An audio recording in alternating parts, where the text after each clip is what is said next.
Hi, everyone.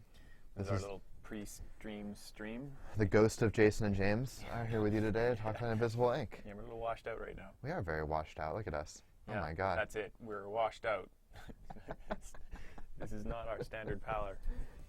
I normally look beautiful and tan, but, you know, just the light, right? Yeah, it's it's definitely the fluorescent lights we have turned off that make me look like a weird nerd. How's everyone doing today? What is today? It is Thursday. It's Thursday. Yeah. That's a good day. We have a Matt coming in to tell us something. Do we? Here's Matt. That's very exciting. Here's Matt. Hi, Matt. Hi. Do you want to laugh? I remembered that. Why? I don't know. What's up? Sorry, I missed that. I was like, oh, the stream's happening. I should come check to see if you guys how you're doing. I think we're pretty good. We have the new. It's got the new setup. It hasn't been set up though. It seems all right. Can people hear us? I don't know. I turned the gain on the mics up a little bit. It looks like the main mix is fine. We've got the levels here. Sure. I mean, if people say it doesn't work. I see Luxurious195 is out there. Thanks. Hi, oh, what up, Luxurious? Yeah. Thanks for all your help out there in the forums.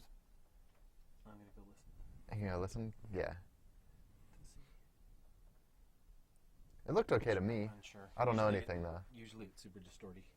Ooh. Can we get like a pedal that just like robots out our voices? When I come on the stream, that's how you sound. That's what I'm gonna do. I'm actually gonna, if I come on the stream, I'm gonna have like voice of God mic, and then if you guys are just to sound normal, then I'll be like awesome, like, or Darth Vader. That's a really good idea. I want that. Just Matt gets like an overdrive pedal for his Beefalo song. That's a good idea. We are in the process of downloading Invisible Ink. Isn't that funny? We're getting the latest patch ourselves right now. Our down on this, we're on Wi-Fi right now, so our download speed is very bad. That's why. Okay. I believe we're on Wi-Fi. I mean, I would assume so. We were getting Based literally... off the speed, I deduce it has to be Wi-Fi. That's right. We're getting 2 down and 5 up, so that's ridiculous if it's not Wi-Fi. Yeah. What else is going on? What have you been up to this week? Game-wise. Game-wise. Yeah, outside of Invisible Ink. Well, I watched a little more play of Darkest Dungeon. It was like someone got a boss preview, so I just watched a bit of that. Darkest Dungeon is the Kickstarter game? Yeah, it was kickstarted. It's by Red Hook Studios. It's the sort of like roguelike game where you're managing not only your party but their psychology, or not their equipment and stuff, but their psychology. Yeah. It's got a very nice art style I like, and I'm quite excited for that one. Nice. Yeah. When's that coming out?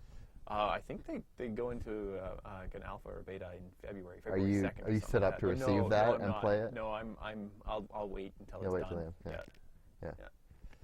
That's the way I usually do too, which is funny because we work on an early access game, but I don't really buy early access games typically. I mean, you don't either. It's interesting, yeah. Yeah, the Calcutech, he agrees. Oh, what up, Calcutech? Yeah. How's it going, man? Shout outs. Yeah, Darkest Dungeon does look really good. What else is happening? Infinifactory just came out, which I haven't gotten a chance to play yet, but I'm incredibly excited. I'm a huge Zach Barth fan. He created Minecraft. That's funny, but it's also true. Sorry, Notch. No, Zach Barth created Infiniminer, which is the inspiration, the strong inspiration for Minecraft. It had a lot. If you go back and look up Infiniminer, it looks like Minecraft. It's very similar, and so he's, I give him at least some of the credit, partial credit for that one. So, in Infiniminer, or Infinifactory, sorry. Yes, Infinifactory. Have you played it, or do you? I've not played it yet. So I know that you're building devices that like produce stuff, and you're trying to make a factory that makes a product of some sort. Yeah. To what end? I think the idea is it's like Space Chem, right? So it's like basically you, like Space Chem, the other guy, the other game that Zach Barth made, among others. You have like an end product you want, right? So you're like looking, and there's like, you want the end thing to look like this thing, right? And you have a bunch of component pieces, and you have a bunch of tools, and a piece will like weld 2 pieces together, and this thing will do that, and this thing will rotate them, right?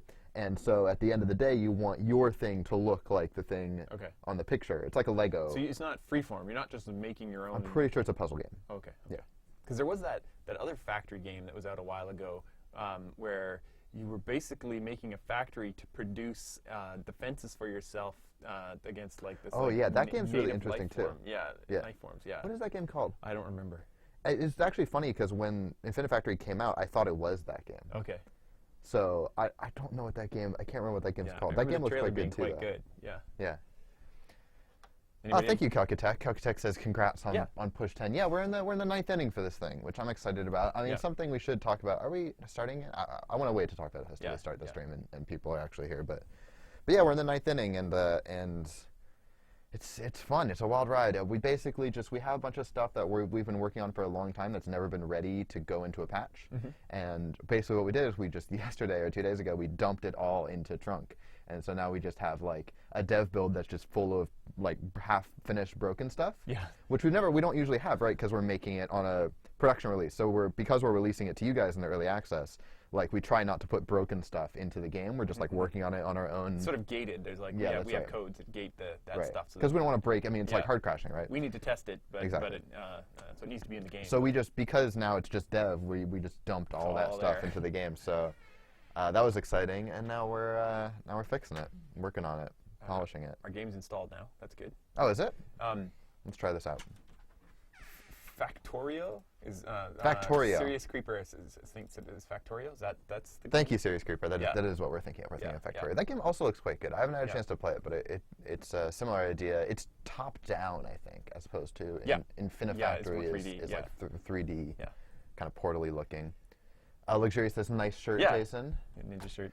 Jason worked on Mark the Ninja. He was a major designer on Mark the Ninja. I was one of the level designers. Me and Nels, made. You probably did other design work on it too, right? A little bit. Mostly that was Nels and Jamie. How does this thing work? Invisible ink. Yeah. So we're in the final stretch of Invisible Ink. We still have a lot is going to change between now and the final build, even though we've got till spring to finish it, really. Yeah. But now we're cranking on high gear on this thing. Yeah. And a lot of what you've been seeing in the last patch is basically gameplay, balance changes, stuff like that. Yeah. And that was kind of just the tip of the iceberg of what we've been working on. That was the stuff that's not broken, that's ready to push out and show to you guys and improve the game for you guys. We knew that this was going to be the last update for a while, so we wanted to make sure that things were working as smoothly as they could. Ironically, the Mac build died for a day or two there, but managed to. Does that work? Programmers saved us there. As they always do. Yeah. Is this gonna? Let me try getting in game here. I feel like we should full screen this. I feel like that's what I've done in the past. Maybe it's fine. It's probably fine. It might be black bar a little bit. People talking about the Beefalo? Beefalo, yeah. Beefalo. Let me just hop in a game real quick and see how we're looking here.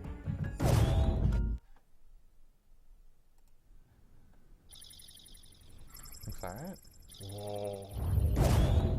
Yeah, okay. It's not bad. You don't get to see the text.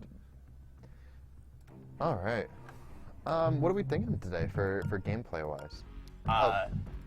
We'll just play and talk about it. That sounds good to me. Yeah. Hello everyone. Welcome to the official. It's 3:30. Yeah. That means we're starting the stream. Yep. Welcome. What you've been seeing up until now, forget it. It never happened. Yeah, just like redo all of the scroll text. Yeah, just re-roll. Yeah, it's just fine. Yeah, we got our production guy over there. Yeah. What up? I'm James. I'm Jason. We're the designers in Invisible Ink. Today, this week is Invisible Ink. For the it rhymes with Klei. Devcast, yeah. Last week was Don't Starve. Yeah. Next week, who knows? Yeah. But if there might be a pattern that you may be noticing. Welcome. We just released patch 10 of Invisible Ink's early access. Yeah. It will be the most likely the last patch before. There'll be some hot fixes. There'll be some hot fixes. We'll fix some for stuff, sure. for sure. Stuff that's super broken. Yeah. We'll get fixed. So you guys can keep playing the game. Yeah. But major patch-wise, it will most likely be the last patch before we release the game. Yeah, definitely. I think probably the last content patch. Yeah. Seems likely. Yeah. We're very excited. We've been working really hard on final game features now, and we'll talk about some of those as we start up the game and start playing this thing. You want to play or you want me to play? Go ahead. You're there. Okay, sounds good. I'm gonna do normal. I know that a few people have asked, where's the archive Nika that we had a pattern going, like there was an archive build of each of the characters. And when we came back from winter, we had a lot of forum feedback that we hadn't addressed yet because we were away. And basically, we spent the update 10 time mostly doing some balance issues and fixing up some bugs and things, so that this last update before the big push would be cleaner. And Nika just got pushed ahead, so we still plan to have archive Nika. Should most likely show up at the end. She's coming. One of the things that we noticed in the last couple times. Oh, I should look at chat for a second. Pain Overdose asked, when's the next Don't Starve expansion going to be released? I actually don't know. Come in next week. Yeah, come in next week. Ask them then. Yeah. Put Seth on the spot. There you go. Yeah. What's this thing I can do? Oh, there's a console hidden back there. Playing super safe. Lasers are super broken. Oh, so there is one of the lasers. It's the 2-tile laser. Had a glitch with it, and it's fixed on our builds. When we do another hot fix, which is like once we've collected a couple of bugs and we can put it out, we'll fix that, and we'll push that out. Good. If you're having a problem that's not just the 2-tile wide laser, then come to our forums and let us know, or tell us right now. Yep. But it should just be that 2-tile wide laser. And yeah, it's busted. Yeah. It totally is. Jason and I are not a couple. Thank you for asking that. We do sit next to each other 8 hours a day every single day of our lives, so I understand the confusion. Couple. Yeah, that's correct. Will there ever be any Chester again in the store? I don't know. Maybe Jan will have an answer for you in the chat. Probably knows better than us. Oh, have we gotten some new paintings in? I don't know if I've seen this one before. This general guy? It could just be that some of the prefabs are showing up more often. I think they might be. Yeah. They're good looking. Oh, can we turn the game volume down a little bit? Oh, yeah, sure. How do we do that? You hit escape? I can just do this, actually. That'll do it. Let us know if that's better. Did you turn it down very much? Game sound is very loud. Matt, fix it. I don't know how long. That might have been okay. Yeah. We don't need no Matt. I'm a strong, independent audio developer. Where am I going? So let's see. There's no. I hope we didn't get a broken level in our first attempt. Oh, here we go. Of course not. We would never get a broken level because our game is perfect and bug-free. Unless you hit that laser. What are we talking about? Yeah, I think that... Oh, go ahead. Oh, sure. Yeah, I just want to say, we've been reading the Steam forums. We saw a lot of posts about how people are having, sort of slowdown issues, memory issues where textures stop loading for them, stuff like that. It's been a creeping problem. I think that as the game's been being developed, it's slowly getting heavier, like more textures, more content and stuff gets in, and we've hit this point where people who are able to play the game just fine now, their machines are sort of struggling a little bit. It manifests in a whole bunch of different ways for different people, but it's kind of the same thing, that the game needs to go through a bunch of, what do you call it? Optimization. Yeah, and that is part of the, the finaling of it. So in this last push we're doing, that is going to be a big part of it, is optimizing it. And so we're hoping that a lot of that will go away. Yeah. And if some of that if some of the work that we do can be hot fixed in, to help that, we'll do it. Yep. Totally. We're thinking about that problem. Is this guy gonna bust the door down on me? Yeah, he will. Let's see it.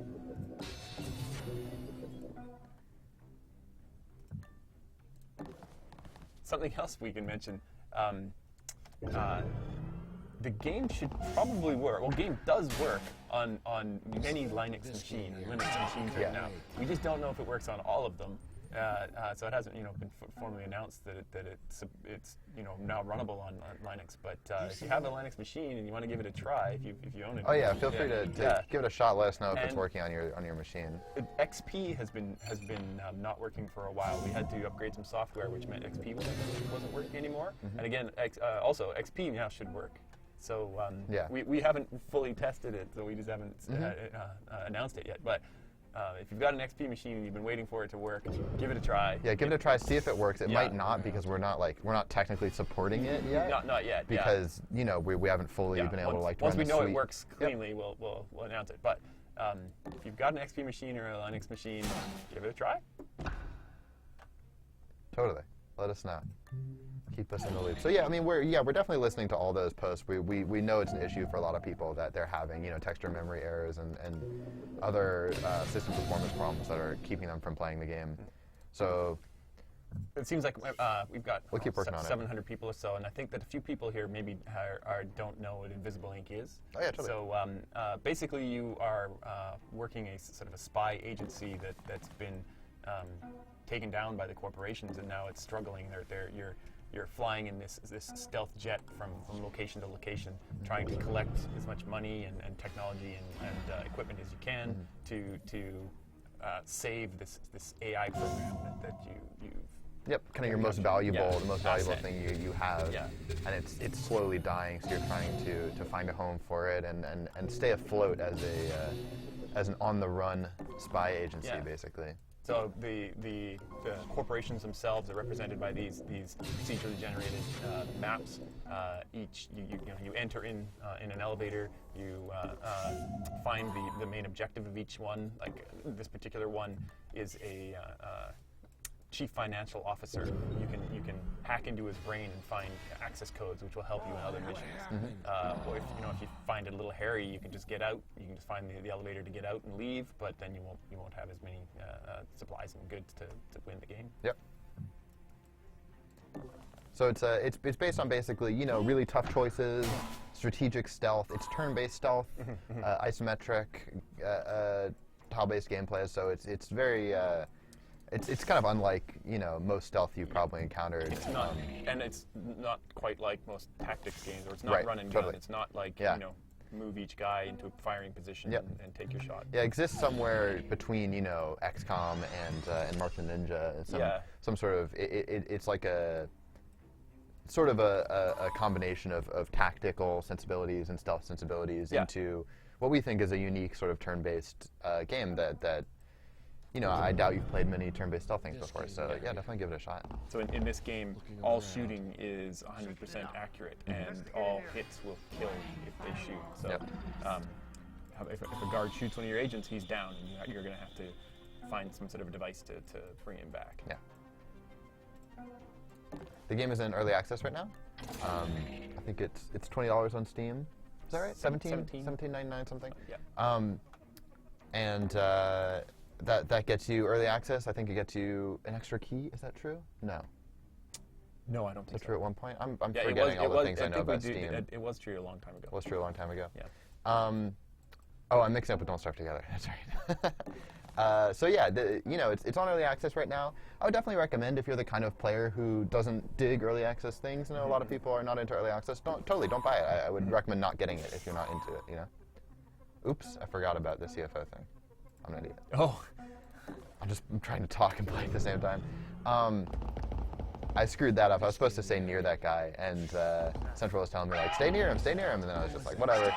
That's okay. Your game's going to be over here in a moment anyway. That's true. I think I can step here, actually. Yeah. Because that's a wall, right? Yeah. And then sneak in there, and then he goes invisible and gets in there. No, he won't. I put him invisible too early. Yeah. You could hide him around the corner. She could leave. I could. She could leave. So I noticed, I'm just going to put him back here. A common problem that some people have is that they don't realize that the elevator comes back. We need to put some more features in there to a timer of when it's going to return. But if you send maybe on the away, tooltip, on the escape tooltip. I think it needs to be more obvious. It needs to be when you close the elevator, it shows a big number above it. It's like return. That's possible. Something. I mean, the issue also partly is just that when people, I don't think people have ever tried it because they just assume once you press escape, the mission ends. The mission ends. Yeah. So something needs to happen there. I'm not sure exactly I see the tooltip beforehand. Yeah, I gotcha. Probably both things. That's the right way to do it. Yeah. But let's get her out of there. If you use the elevator, it does come back. And let's get him into a sneaky position here. So this is a classic Invisible Ink moment, is one agent has left and the other agent's trying to get out, and the guards are kind of camping the elevator. XCOM and Gunpoint. Had a baby? Yeah, that's not a bad description of it. Yeah, totally. It's got a hacking feature of I'll say, Gunpoint. Yeah, we're very much inspired by games like XCOM, FTL. Yeah. FTL is a big inspiration in terms of gameplay. So there's a lot of stuff where it's like you get items as you go on. You're trying to gain cash to upgrade your agents. It's got I feel like the biggest influence for me on FTL is that your gameplay your game will take about, I don't know, 2-3 hours to finish from beginning to end one complete run if you're successful. But in FTL it took you many tries before you could get to the end. So yeah. It's not a 3-hour game, but a successful run will be about 3 hours. 1 AP left if I do this. So if I do this, I can knock this guy out and get onto his square. But I think if I run, now I'm running. Oh, yeah, you're good. Knock that guy out. Knock that guy out and get into the elevators. They heard me, but they're not going to turn around on my turn. Yeah. I'm going to knock this guy out. Yeah. He's going to go, what was that? And then I'm going to go here and skadoodle. What up? Yeah. We did it. That was the easiest mission we're going to fight. This game is tough. What am I doing? Did I have a rewind? I don't even remember. This guy? Yeah, no, he's got nothing for you today. No, nothing for me. All right, let's see what else we got here. So I screwed up the CFO because I'm stupid. I let him, I let his brain scan expire. So I'm gonna try another one of these, I guess. Well, you got it. I mean, that Security dispatch is what, items? Yeah. Yeah, I wouldn't mind an incognito program or two. But you won't be able to afford them yet. Well, you got a do bunch some of money. decent Yeah, money. yeah. I mean, you could do that. The CFO? Yeah, you could do the CFO, then hit the vault, and then hit the server farm program. Yeah. I'm not going to get through probably more than a mission or two past this, so yeah. I'm just going to show off server farm. Yeah. Yeah. Who voiced what was that guard voice? Is that Matt? Matt. Nice. Yeah. Well, there's actually two there are voices. two. There's I can't remember his name. He did a lot of the Shank voices. Oh yeah. I can't remember his name. Yeah, so one is a professional voice actor. Yeah. And the other one is our sound guy, Matt. And a professional voice processor. A professional voice processor. And they're both awesome. Yeah. It's the same. Matt did the voices for the guards in Market Ninja as well. Totally. The same company good. hires out the guards. That's right. Yeah, they're in the same world. Yeah. And the tenuous connection is that Matt's voice is the same for both. It's like when we get oh my god, if we got elaborate conspiracy theories about Mark the Ninja and Invisible Ink being in the same world, I would be a happy, happy man. Oh, that's interesting. Okay, so this thing has a daemon on it. Daemons are quite bad. Or they can be, they have the potential to be. And this one will unlock a laser somewhere, which has the potential to be quite valuable. What are you doing here?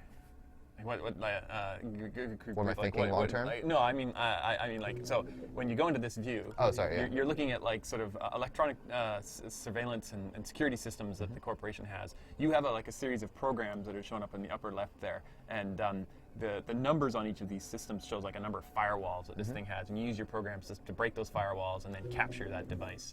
So, but these two both have these enemy programs hidden on them, and if you break the firewalls to get the item, these programs are released and they do bad things to you. Yeah, so it's kind some of them are very bad. Yeah, it's an opportunity thing or opportunity cost thing where it's like, well, I'll get this device, but something bad's going to happen to me. So I think the right way to play this thing is going to open up a laser somewhere on the level. Yep. It would be very useful to know where that laser is, but not super crucial. So I'll probably wait till I see a laser to deal with this thing. Yep. The only problem is the firewalls. So it has one firewall on it right now. That means that's how difficult it is to hack. And basically, you have this resource called power up here. You get more power by finding consoles throughout the level, and sometimes through other ways once you get further in the game. In fact, you have a program now that gives you more power slowly. Yep. And I also have a hacking program, so I have this thing called Lockpick. Lockpick's the most basic hacking program. It breaks one firewall for 2 power. So every one of these is going to cost me 2 power to break. There are other types of hacking programs you could hit. So I could have a hacking program that costs much less power than Lockpick, but also has some other side effect, like it has a cooldown or something like that. No, like one that costs 5 power to break 5 firewalls. So it's very efficient, but only on big stuff. Only big stuff. Yeah. Yep. So basically, I'm in this level. It's called a server farm, and this is going to allow me to get more incognito programs. So it'll allow me to improve my hacking, to have different ways to hack stuff. Right now, this thing is at 1 firewall. As I wait throughout the level, there are various incidents and other sort of bad stuff that will make this firewall number go up. So there is a benefit to hacking it right now. On the flip side, it's not really. I'm going to get a laser out of it, and that's not going to be helpful until I actually know where that laser is. So I'm not sure it's worth it to hack it right now. Oh my god, both these things have daemons. I really need This is a daemon-heavy level. I noticed that people were saying that some of the levels had more daemons than usual, and there isn't really. We haven't changed anything. I think it's just bad luck in this case. Yeah. Yep, it's in early access right now.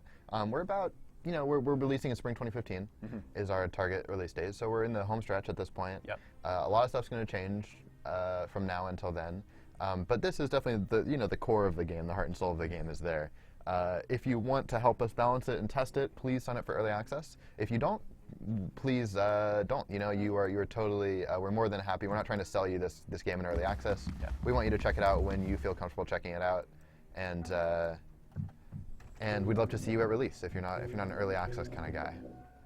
Something that surprised me during the early access is that a lot of players have been really playing the endless mode a lot more than I was expecting. Yeah.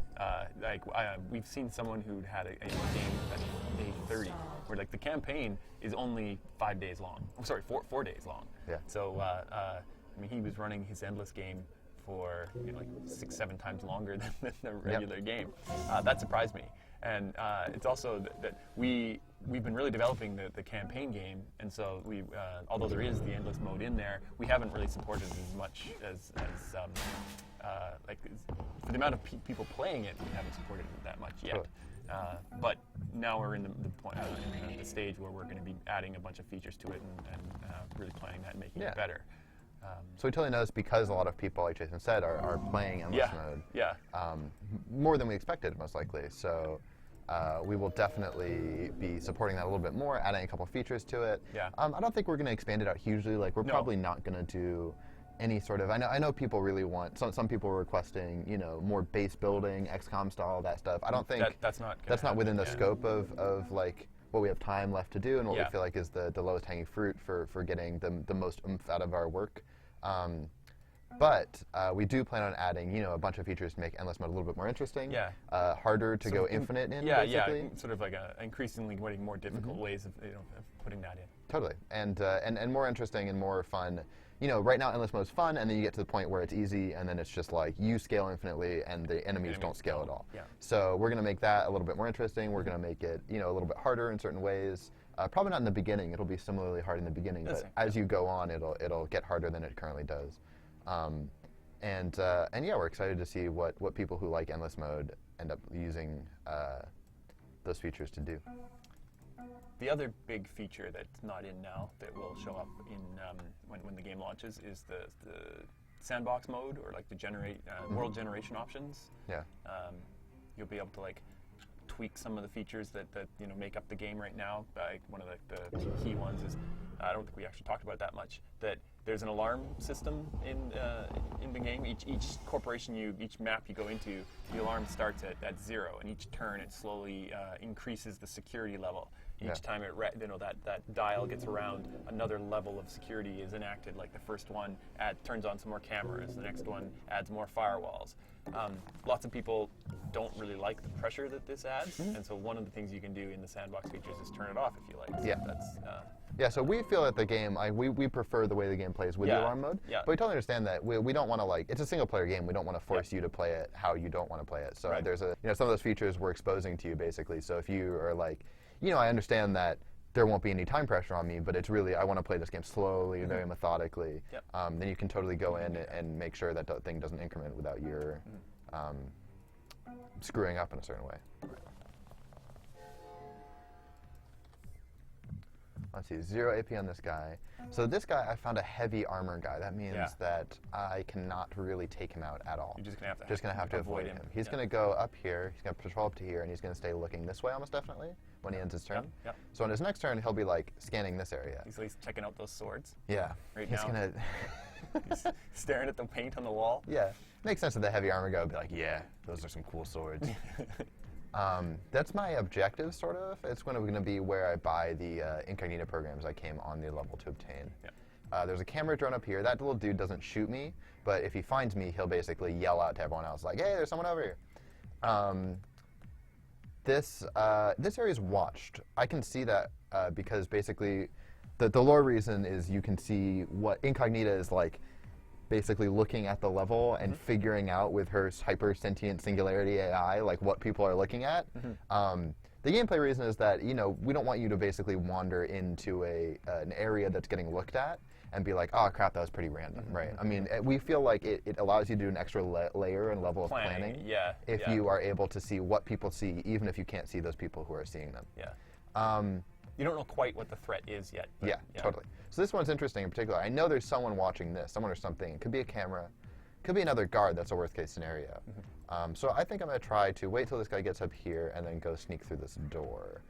She looks okay for now. Her taser's on cooldown, which means that if a guard walks through this door, I'm kind of screwed.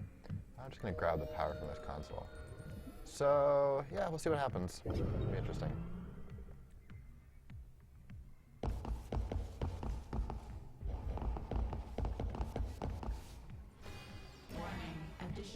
There you go.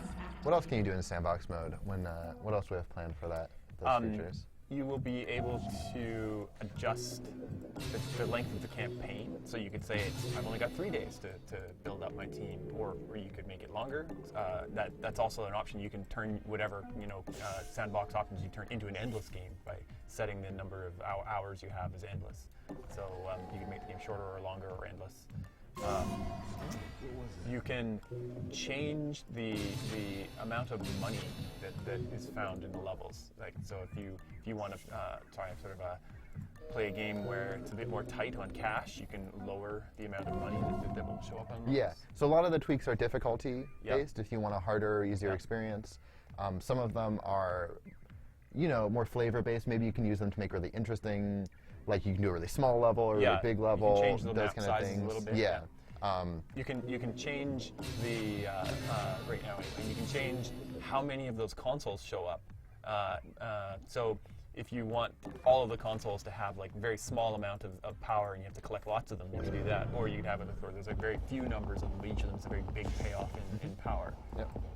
I think one of the more interesting things you can do is, along with turning off the alarm, you can put a multiplier on how many alarm points the alarm will go up when bad things happen. Yep. So that if you kill a guard, normally the alarm goes up too because their heart meter stops and the system puts the alarm up. Yep. You could multiply that by 5, so that the alarm will go up 10 if you kill a guard. That meaning that even though the alarm's not continually going up, anytime something bad happens, it will be very punishing. Right. That sucks. I really wanted that safe. I got greedy, Jason. I got greedy. Oh well, okay. This guy's in trouble. Well, we'll see where this guy ends up going. You got gutsy. I got gutsy. There are a couple guards in here. I don't like that. I don't like anything that's happening right now. Where's he going? Okay, he's not going in a horrible direction. That's okay. That guy's going that way. That's okay. I'm okay for now, but Deckard, once again, is pretty trapped. And her, I forgot to put her melee overwatch on. So she'll close the door in that guy's face. And she'll run over here and get ready for him to burst through. Deckard needs to get out of here. I think he can get out of here this turn. And I'll check for a camera. Nothing. That's good. And that's the shop. So this is a big part of the game you haven't seen yet. Is you can. I don't have any power. So I ran out of power because I was hacking so many things. That's one of the I was not paying close enough attention basically to my power. So what kind of database is that? This thing? Yeah. Ooh, it's the daemon database. There you go. So that's a new feature in the latest patch that now there's a database that if you hack it, it'll reveal what kind of daemons they are, so you can make a better choice of which ones you want to break or there you go. Paradox. That'll turn off stops incognito from hacking temporarily. Yep. This one's authority. Safes are secured and will trigger a nearby guard to investigate them when open. That'd be cool if they triggered a nearby god to investigate them when open. Pass card, there we go. Okay, so I'm pretty rich, so I've been cracking stuff successfully. I'm also pretty, I'm not in a great situation this particular level. I don't know where there's the elevator. So I've pretty much explored the entire level, If you just move International up, you might be able to hack that to get some power from that console. That's a good call. And then there you go. Yeah. Nice. So yeah, this agent, International, has kind of a wireless emitter which allows her to interface with stuff from a distance and through walls. It's sort of her special ability. Nice. Now I can hack into this shop. Oh, thank you for the answer, Calcutech. Yeah, Mr. Pockets asked, is the game permadeath? Yes and no. You know, when an agent dies, you can revive them.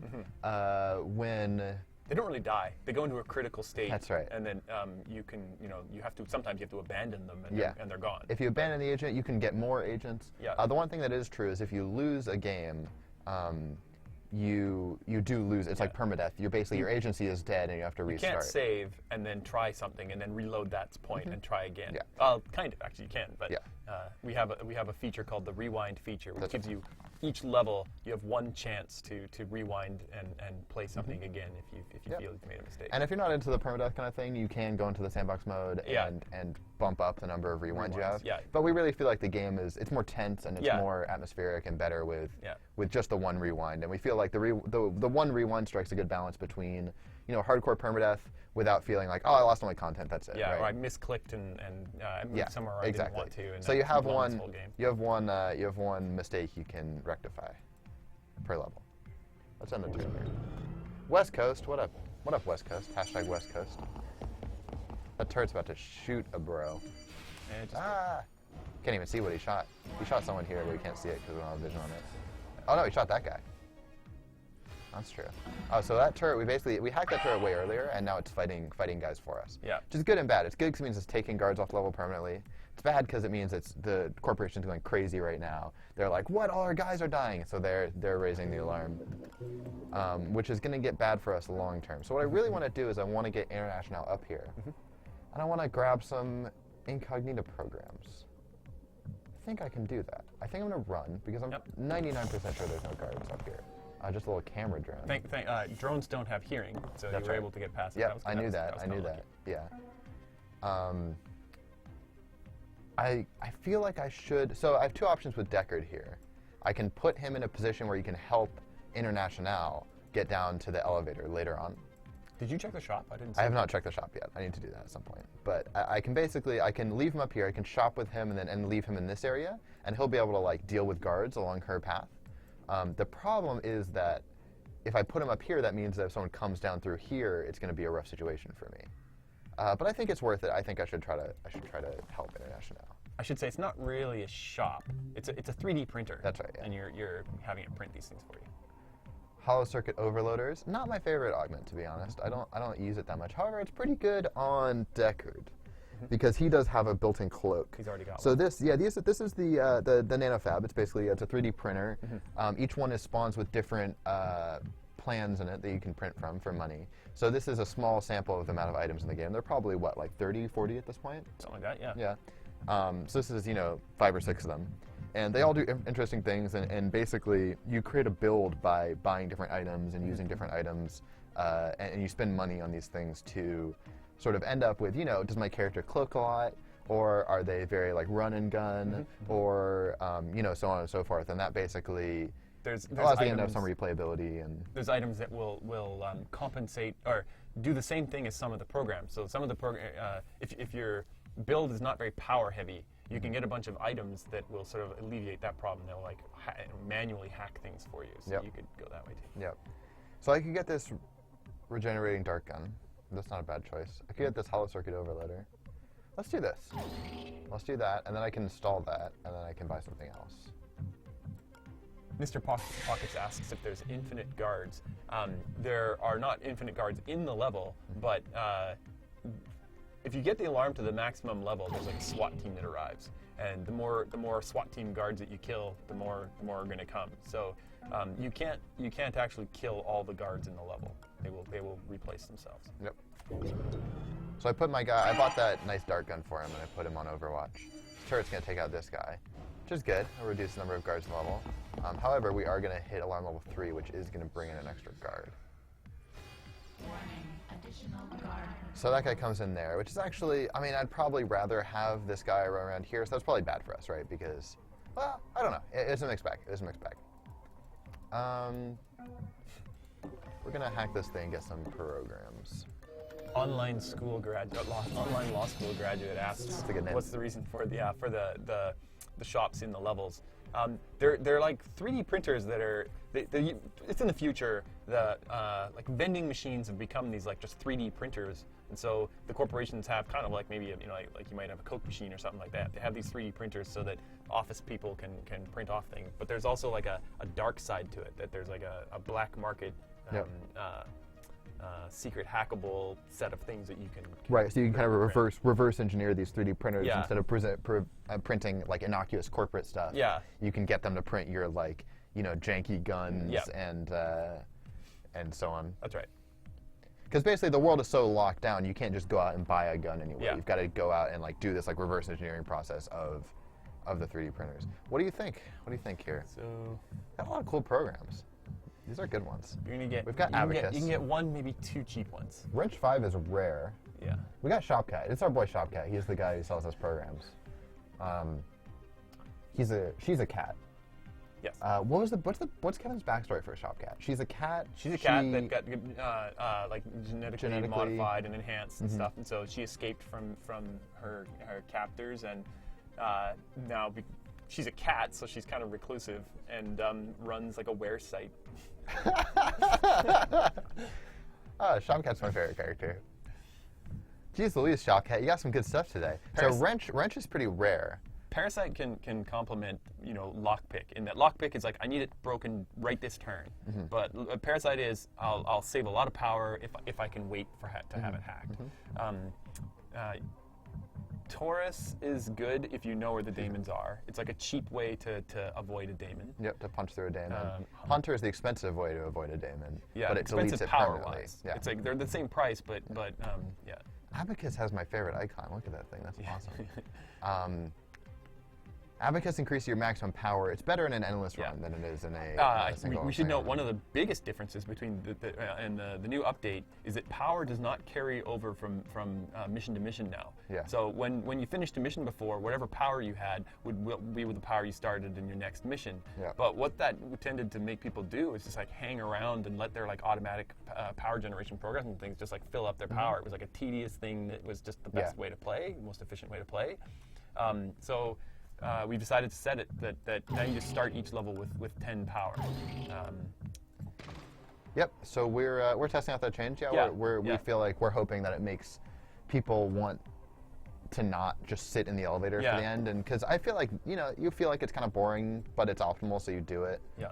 Which is not a great solution. Sort of an indirect thing that it adds as well. I feel is that for beginner players, they're going to benefit from having that set power each time, and for advanced players, it's going to add a bit more challenge of how you start each floor. Totally.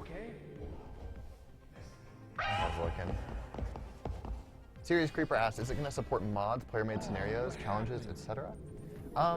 We do want to support that kind of thing, which is why we have the sandbox mode to help people make their own challenges. As far as I assume you're talking about player-made levels as well. I don't think we're planning on having that in release. It's just a little bit outside the scope of what our system is prepared to deal with because we're a procedural generation game. Like we don't actually we don't handcraft the maps. We don't handcraft the maps ourselves. Yeah. So it would be kind of it would definitely be cool. I totally agree with you. It's all in Lua. It's all in Lua. So if people are capable and inclined, they could get in there and figure out the world generation rules that we've got in there. It's in Lua. Yep. So and we're encouraging players to go modify the Lua files, change the game, change it in sandbox mode. Yeah, that's totally fine. Play how you want to play it. But just as far as like tools go to like really like Warcraft 3 style map editor stuff. Yeah. I think we're going to be probably lighter on that than, ideally we would be if we had an infinite amount of time to develop the game, right? I mean, if we had an infinite amount of time, that would definitely be something that would go in. But I think that, it's a lot of work, and we'd rather see, the core game be like the best it can possibly be. What am I doing? Jeez Louise, I'm in a tough situation here. I got this thing going on. I got her going on. She's going to pass card through this door. We're going to link up, and we're going to go hang out in the elevator. That's the plan. This drone, I can't really do anything. I kind of want to... Tagging visible guards is not bad here, actually. I'm going to do it. So I just basically... I tapped my program that I bought earlier, and it's going to tell me where every single guard is thinking about going next turn. Yeah, basically the computer starts to track all of the guards that you've seen. And so now, from now until the end of the mission, he'll be able to see where those guards are going each turn. Yeah. Boombox Beat says, Dr. Zoo bypasses Dame and saves you power and gets a custom weapon. Why wouldn't I pick him? Yeah. Maybe you wouldn't. I mean, I think that, we'll definitely try to balance all the agents out. Yeah. Zoo is probably the strongest agent. Yeah. Well, from what people's experience on there, the Zoo is the strongest. Yeah, so we're going to give it a shot. We're going to try really hard to balance the game so that you do have a reason to pick every agent. Yeah. That said, I almost guarantee that in the final build there will be certain agents that are probably more desirable than other ones just because of how people decide to play the game and what's the easiest way to play the game. But hopefully each agent does end up with something unique and interesting that you can do with them. Yeah. I know people were complaining about Deckard's augment only giving 1 AP, so that's something we'll look into balancing. Yeah. Zoo probably needs to come down in power a little bit, slightly. Good. So we'll look at this stuff. The game is meant to be played like, as I said, it takes about maybe 3 to 5 hours to finish a game. So it's like you could play it 2 or 3. You could complete it with multiple sets of agents. So you finish it with Zoo, and that's awesome. Yeah. And then try one of the agents that you feel is not as strong. And we will have Steam achievements and stuff like that too. Yeah. Will eventually come in during the final build, which I'm excited about. I know some people were asking for those.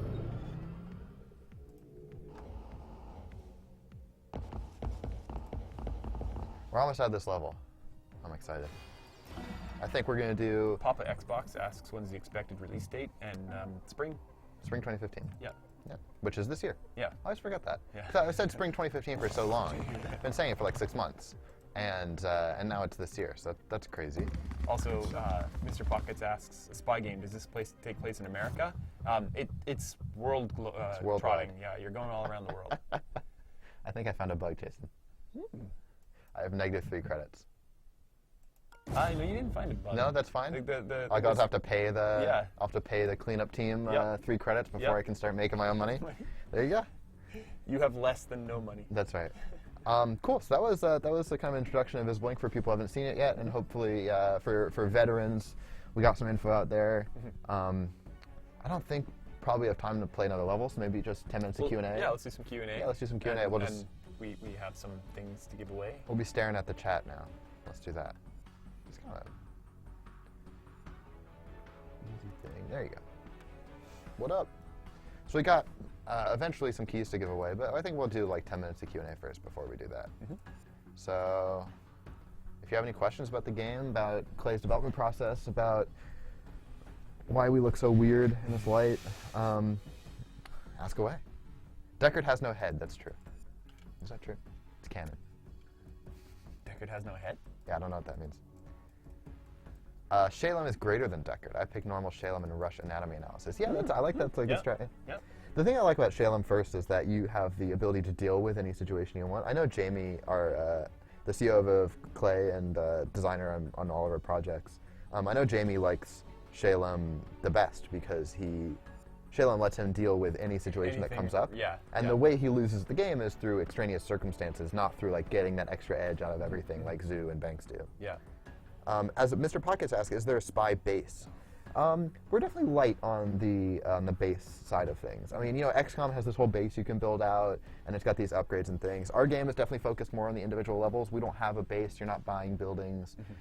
Basically, the upshot is why we did that. We experimented for a while. We did have you building a base initially, but we found that, basically the game was more suited towards having a smaller, tighter core loop. Yeah. Because we were playing it so often, we felt that if we started to have a base, the game would start to get longer and longer, and it would become more and more frustrating when you lost. And we really wanted to keep it to like a tight couple-hour core loop. And we just felt like that wasn't enough time to make a base that you got attached to and really worked out for you. Yeah. Hello, Void111.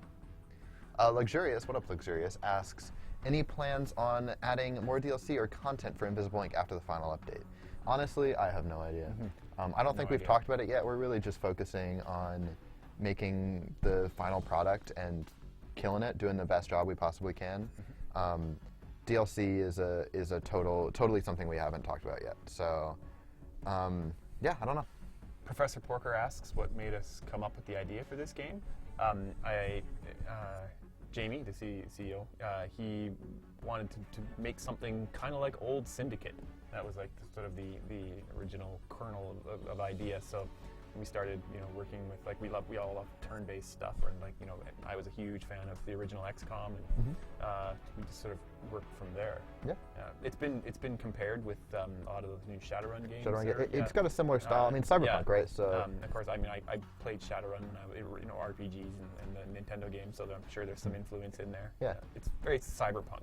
It's very Cyberpunk. The Shadowrun, I mean, the biggest differences between this game and Shadowrun are Shadowrun is very D&D, right? It's got orcs, it's got trolls, it's got die rolls. Yeah. Our game doesn't have any of that stuff. You have, it's not. You have character stats that you're maintaining. That's right. That's right. Let me go up here. I saw a question I wanted to answer.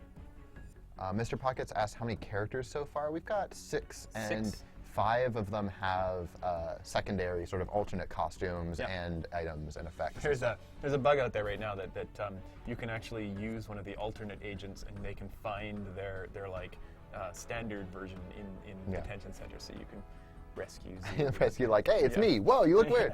Yeah. Canist asks, what would you say the hardest challenge for you as game designers during the making of Invisible Ink?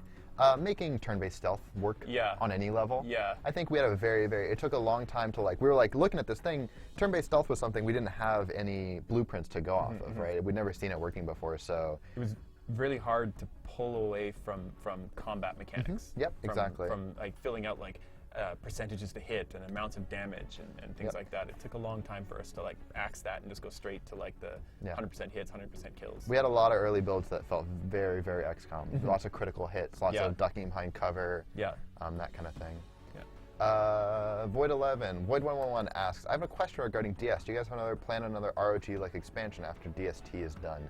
I don't know. I'm pretty sure they've announced that they're working on content for DST that's specific. I don't know how big that content is or whether or not it's going to come out in expansion form. Maybe Jan can answer more of those questions. Oh, he already did. Yeah, and if you come on next week, it'll probably be a Don't Starve-centric stream, so Seth will be able to answer questions like that better.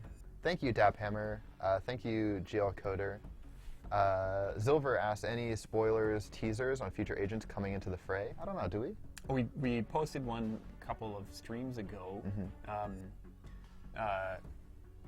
There was an agent a long time ago in the builds that not going to come back exactly the same, but similar. Yeah.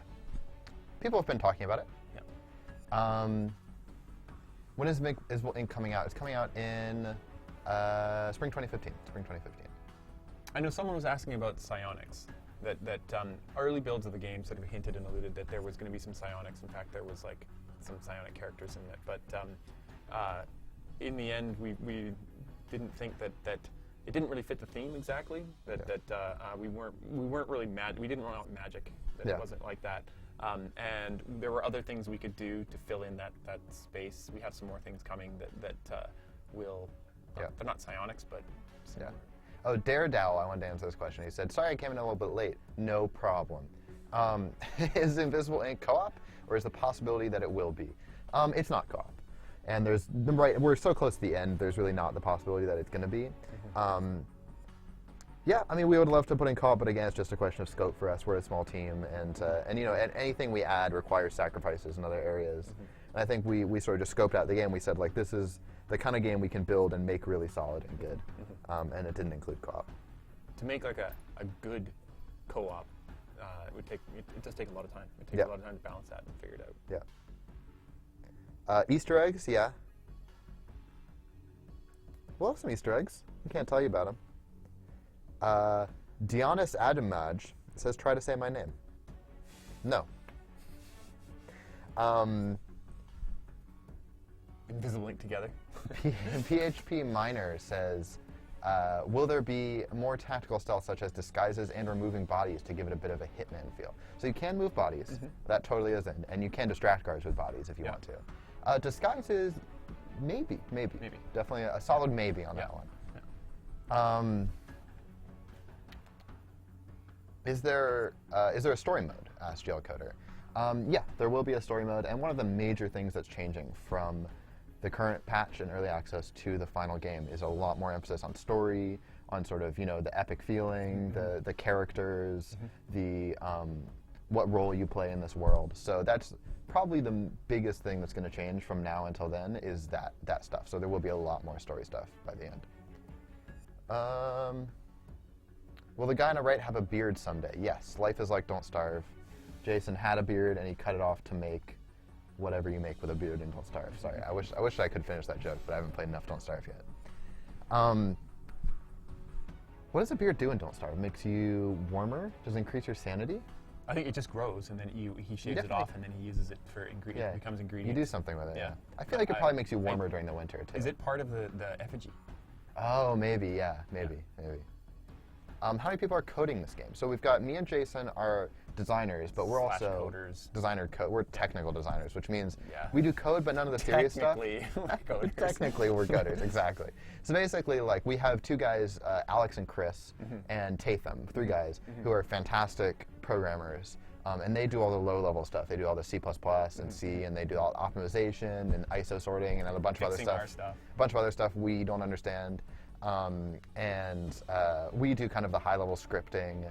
We make items and we create effects and things. So we can program, but we're not really getting down there and doing low-level optimization work and graphics engine stuff. You make a meat effigy with a beard. There you go. Yeah. You're right. You're better at Don't Starve than I am. You gain sanity too. There you go. Matt has the best beard in the office, I think. Yeah. Right? He wins the battle of beard. Definitely does win the battle of beards. Yeah. Yeah. Matt does have the luxurious. Yeah. See, me and luxurious in the same wavelength. I was beaten by Matt. That's why I don't have a beard. I was forced into shame to shave it off. Matt hasn't challenged me yet. He would win. Genie Babe, what up? Are there any beefaloes in this game? I wish. Oh my gosh. Yes, you are friend, Dionys Adamaj. How am I doing with your name, by the way? Dionys Adamaj. Is that your actual name, or is that your handle?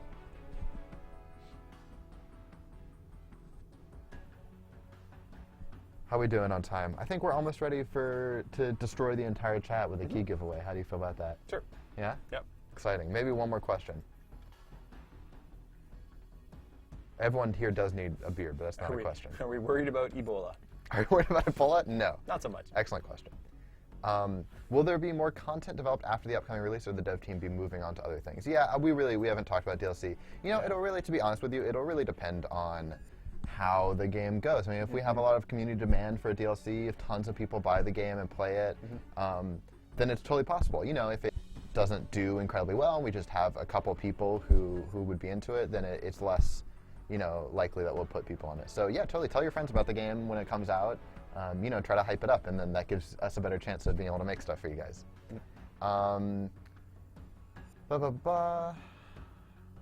Cool. All right, let's do a giveaway. Yep.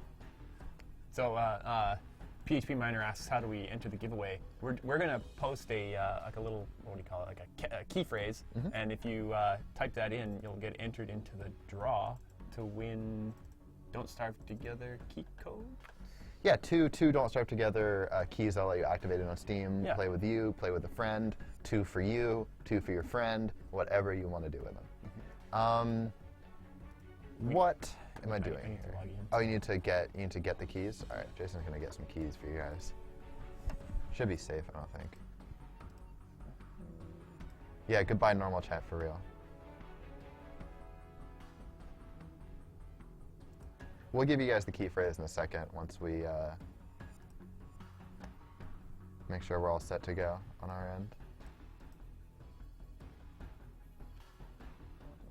Deckard's big chin. I like that one. Any invisible ink keys in the future? I don't know. Maybe. Not today, but it's possible for sure. Maybe when the game gets closer to release. And we can give away release keys. I mean, sort of the issue with giving away invisible ink keys right now is we do feel like the game is in early access, right? So we really want people in the game who are going to be testing it and balancing it and helping us with it. Yeah. Whereas DST, it's more, we know what Don't Starve is, right? So the... You might want to paste this into a notepad so it's easier. So the invisible ink keys, maybe once we get closer to release, we'll give out some release keys. That would be something we might do. Okay, we got our notepad. We got our giveaway thing. We got the chat going insane. Let's do this. What should be the keyword? Shalem's big chin. Too long. Spring 2015. Okay. All right, that's when we're releasing the game. Spring 2015. Exclamation point. Spring 2015. Done. Now everyone knows when we're releasing the game. See? Excellent key phrase. And I can having 2 monitors is so nice. This is our first stream where we've had 2 monitors to play around with. Decadence. Decadent. Yeah, truly. We've been insert code here. Oh, we're on the front page. Look at that. So we're going to let some people hop in. We're going to wait about a minute or two, let people hop in. H1Z1. How about H1Z1? That game's interesting, right? It took me way too long to get the H1N1 connection. Oh, yeah, that's right. I think it's pretty funny, too. The idea that scientists would just be like, whatever, it's like the flu, but zombie version. H1Z1.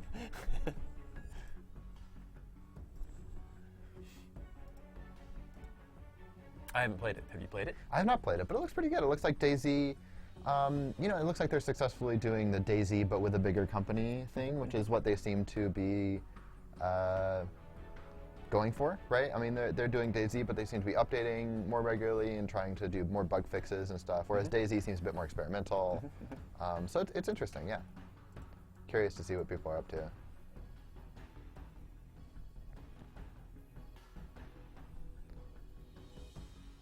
Let's see, we got this thing going.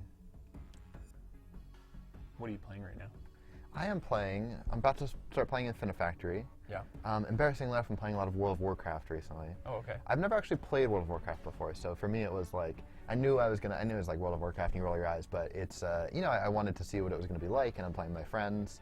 It's quite fun, it's quite good. I gotta say, I'm not digging sort of any of the MMO-y stuff, but I like the part where you're... Of the MMO? Yeah, basically. But I like the part where you're with 20 other people and you're trying to coordinate into, someone that you can beat a boss. And it's like a leadership / office / cooperative task that's really difficult to do.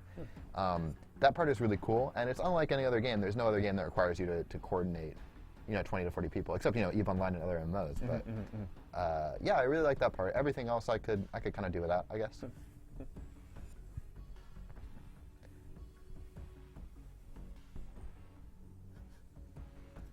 All right, guys, keep them coming.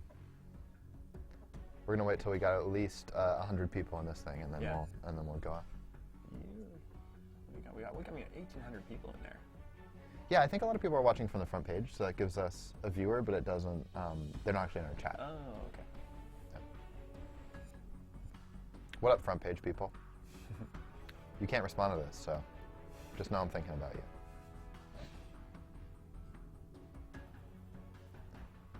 What do you think? Should we wait? What should we wait for? It's not. Over 100 is usually we get like 100 to 200 or something. Well, it's an invisible ink stream, so people aren't expecting Don't Starve keys, maybe.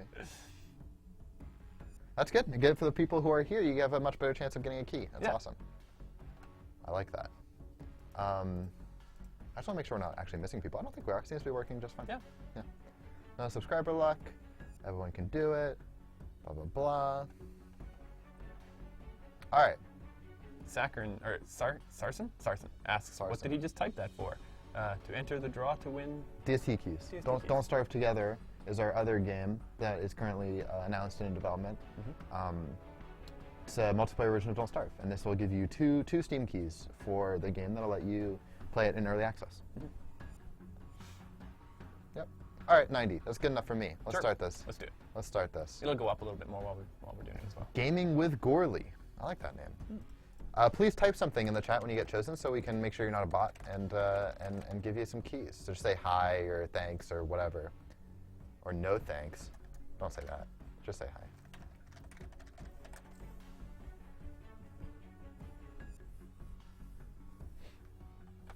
So we'll just wait till people respond. We'll send out keys, and then we'll go on to the next person. That's how this is going to go down. Hey, that's me. What's up, dude? Yay. We got you.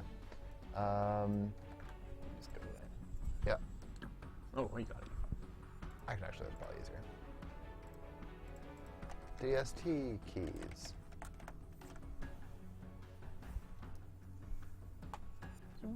Sent. Cool. Next. Congrats, Gaming with Gorley. Thank you for watching, man. Drum roll. Gruntold. That's a really good name. Yeah. I like Gruntold. Gruntold, congrats. Yeah. Let us know you're here. thank you for watching. We appreciate it. Thank you, everyone, for watching. Thanks, everyone who's watching right now. You know, we're trying really hard to give you guys an insight through this thing into what it feels like to make an indie game, the development process, and hopefully, I mean, you know, thanks for watching, Gruntled. He responded, so you're getting keys. Really, you know, hopefully show people what the development process is like, and also maybe inspire them to hopefully make their own games. We really want you guys to, you know, make games, help us make games, and you know, get a good idea. It's not as hard as it seems sometimes. It's harder in certain ways than it seems, and it's not as hard in other ways. So definitely check that out. You are gruntled now. Excellent. That's what I like to hear. We like everyone in the Klei Entertainment stream to be gruntled. All right, let's do this again. Roll again. Sunset Jack. Congratulations, man.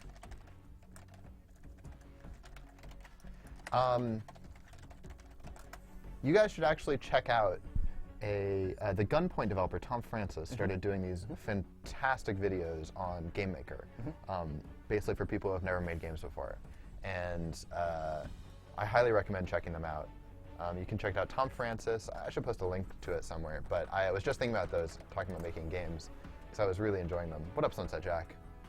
You're getting keys, bud. Those are really good, and if anyone wants to make games and feels intimidated, overwhelmed by the game-making process, check those out. They're really, really good. All right, let's keep this party train going. Pleb, congrats. Oh, he's typing it again. I love it. I love your enthusiasm, Pleb. Let us know you're here. Again. Let me find these videos. Tom Francis is currently working on a Heat signature. Also looks fantastic. Gunpoint is fantastic. He's a good guy. Oh, Heat signature. Yeah. Oh, that game looks pretty good, actually. Hi, it's me. All right, you're getting some keys, dog. Thank you for watching. Appreciate it. Heat signature is like the top-down spaceship you're flying around, and you're like kind of sneaking on board other spaceships and hacking their computer systems and things. Yeah. It almost looks like Hotline Miami style combat, but then you've got this sort of space thing. Thank you for watching, man. Thank you. Watch Doomsack. I will. What's Doomsack? Watch Doomsack. Congratulations. Let us know you're here, man. Tom Francis Game Maker. Is that what this thing would be called? Oh, here you go. Yeah. Anyway, I think this thing is really cool. Doomsack sounds like an Check it out if you want to make a game. Woo! Nice, Doomsack. Congrats, man. Thank you for watching. We're going to send you some keys. That's how this is going to go down. DST keys. Exclamation point. Post them. Boom. All right, next person. Old Bob 2013. What up? Old Bob 2013, you were born in the year 2013. You are 2 years old. Congratulations on your Don't Starve Together keys.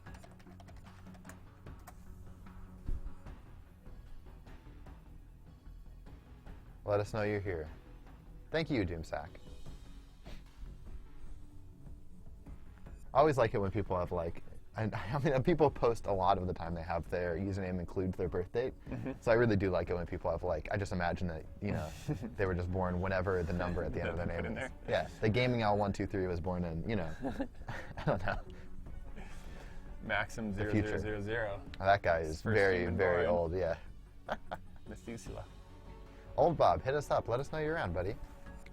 Old Bob, 13. Let us know you're here.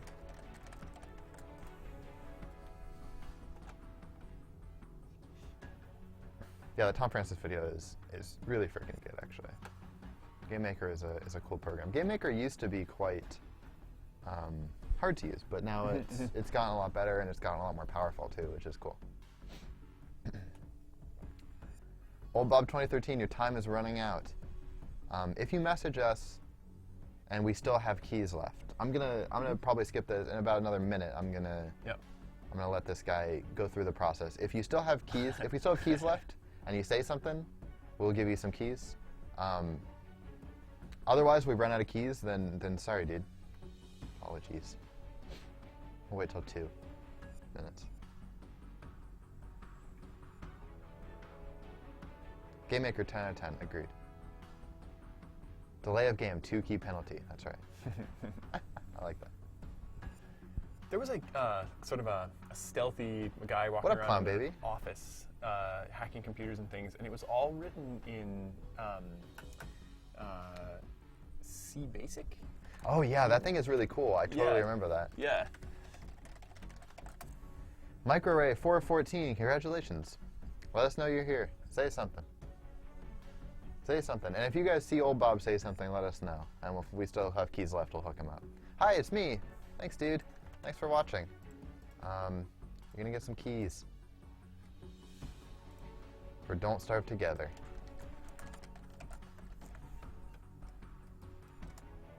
Aw, yeah. Done. All right, who's next? Rolling again. Akudidi? Akudidi. Akudidi. Akudidi. That's pretty good. That's a good name. Yep. What up, dude? Congratulations. You want some keys. I'm going to type your name so it doesn't lag so badly.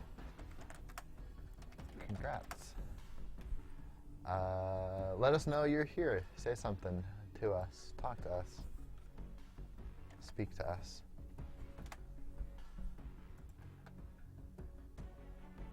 Thank you, pleb. Thank you for watching, man. Blah, blah, blah. Yeah, DST equals Don't Starve. Don't Starve Together. Don't Starve Together. Don't Starve multiplayer.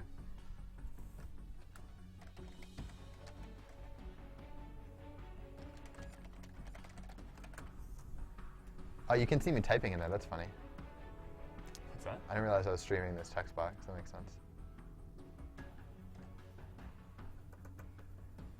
All right, Akudidi's getting the 2 minute. He's getting the 2 minute time window on him here.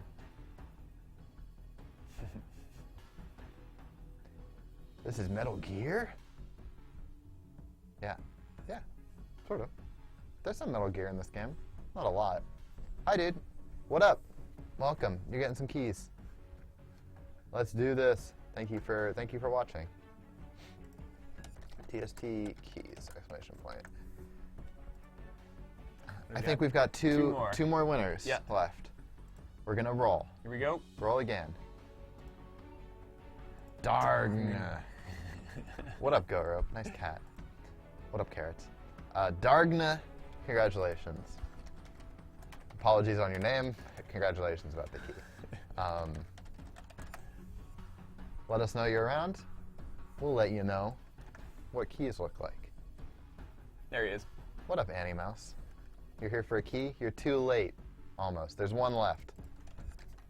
Oh. You're welcome, dude. Thank you for watching. Done. One more. Last key. Drum roll.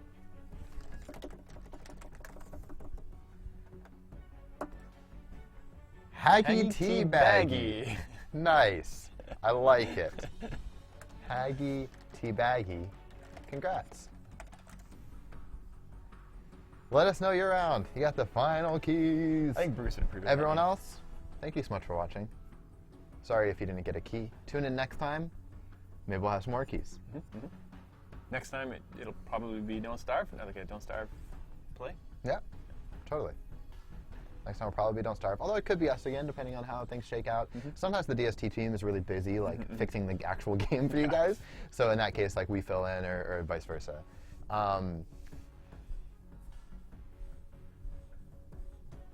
We can. Haggy Tea Baggy, let us know. Oh, for old Bob. There you go. That's my kind of guy, Haggy Tea Baggy. For old Bob. For old Bob. Thank you so much for watching, man. Thank you, everyone, for watching. I think that's all the time we have for today. Sorry to everyone who didn't get a key. Thank you for watching anyway. Hopefully, you know, we'll do some more keys next time. So stay tuned, and I hope you enjoyed the stream. If you have any more questions and stuff or any more feedback, just please come to the forums. Yep, come to the forums, ask us there. We also watch the Steam forums. Yep. Yeah, totally. Thank you so much for tuning in. It's awesome to be able to talk to you guys like this, and it's really fun to give you guys a taste of what it's like at Klei Entertainment. Cool. Thank you guys so much for watching. Please tune in next week, same time, same place, same Bat channel. Bat channel. Different game, different people. Probably. Peace out. Thank you guys.